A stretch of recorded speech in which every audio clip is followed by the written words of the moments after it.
is Julietta Marquez. I work as a hypnotherapist and also an EFT practitioner, which stands for Emotional Freedom Technique. And what I do is I work with people on an individual basis to help them with all problems and issues that they have.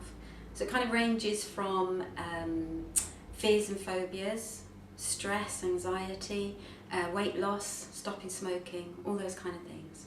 Okay, just talk me through the type of people that will come and visit you then.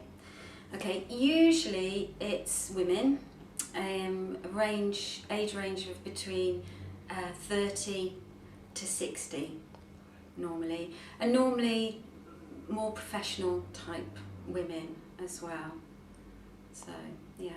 Okay, and can you talk me through a day in the life of Julieta?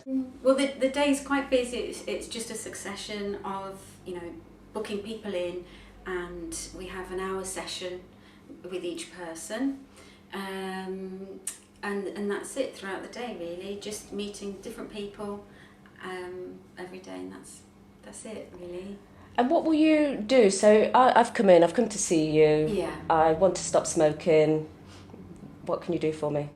So a client will come in, for instance, if they want to stop smoking, and they'll come for a half-hour consultation, first of all. So the idea of that is that we get to meet each other, and they can decide whether they're happy to work with me or not, because that's really important to have good rapport with the client. And then they can ask questions, and I can explain in more detail the different therapies that I use. After that, they can decide whether or not they want to go ahead and book a session. And if they do, then we book the session in, and then they can come along and we'll do the EFT and the hypnotherapy with them. Okay. And what is the success rate of the work that you do? How much is it reliant on people believing in what's going off and you delivering the service that you do? Yeah, the success rate does very much depend on how successful the person wants it to be. So obviously, if a person who wants to stop smoking really wants to stop smoking, then I'm here to help them and to make it easier for them. For me, everyone who comes, because I have that half-hour consultation with them as well, we get to see whether they're really ready to make the changes they need to make. So it's always successful, really.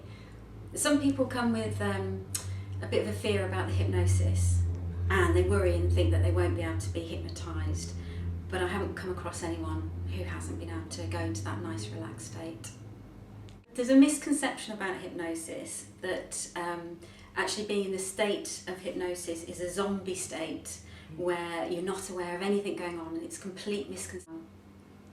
And what skill sets do you need? The skill sets for this, quite wide-ranging really, because you're not only a hypnotherapist, you're a business person as well, you're running your own business. So as well as having the skills to be, I suppose what you'd call a people person, so you have to be able to communicate to people, with people, you have to be able to listen and have empathy for those people as well. You also, it's kind of like a natural skill as well, something I guess that you kind of feel that you're just drawn to.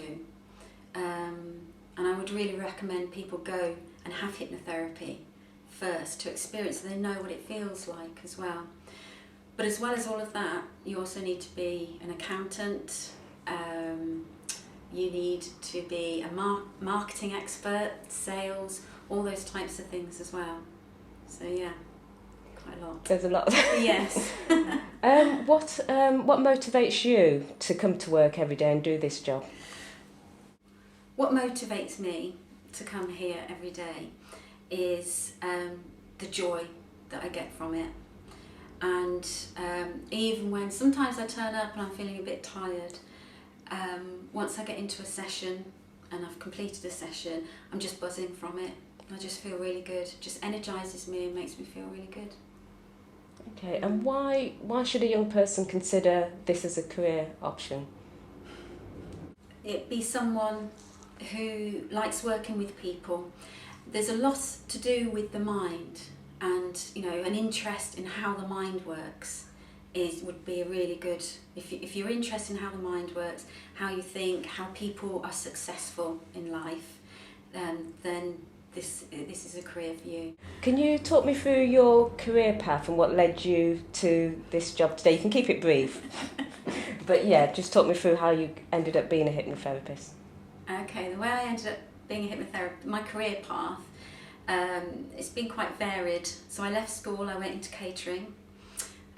So I worked as a catering manager for a while, then I did waitressing, and then I worked in a health food shop, which was where I started getting interested in sort of alternative or complementary therapies. And then I had eczema, I got eczema very badly, and I decided not to go down the doctor's normal route. I decided to try to treat it myself, and one of the things that I used was hypnotherapy, and that really helped. And then I decided to go and get a degree in zoology at Nottingham University.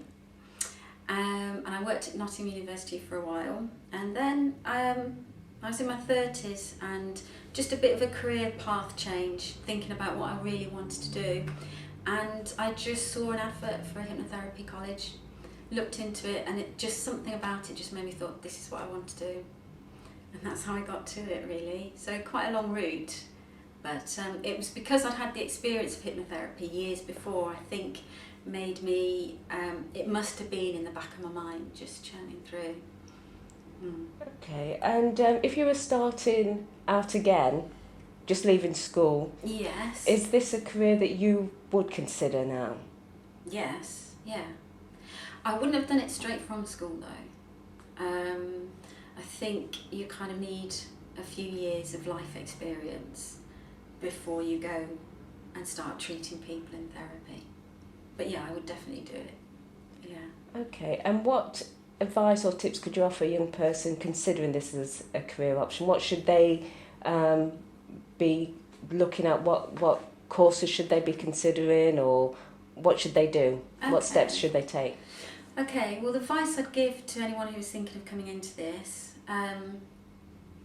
would be to go on to the websites of the main organisations for hypnotherapy. Take some time just looking at them, contacting people. Go to see a few hypnotherapists as well and get advice from them. And again, look into the sales and marketing and running a business, and maybe do an evening course or something on how to run a business, and those kind of things really would be really important. Okay. Yeah. And putting hypnotherapy to one side, yeah. If because the way the world is in terms of jobs and it being difficult to get a job out there, a student or school leaver leaving now, what sort of life experience or life information could you offer them in terms of how to, what should they be looking at, what should they be doing, how should they be sort of navigating themselves into either their careers or their studies? Are there any tips that you can offer? Sort of tips for people coming out of school or now, university. My main thing would be just to enjoy every single day that you have, and really go for the things that you really want to do. And also, if you have chosen something at university and you think that's what you wanted to do at, say, 18, and you're now, 23, 25, and you're not so keen on it, then don't be afraid to change path and do what it is that you really want to do, rather than trying to stick at something you're not happy with.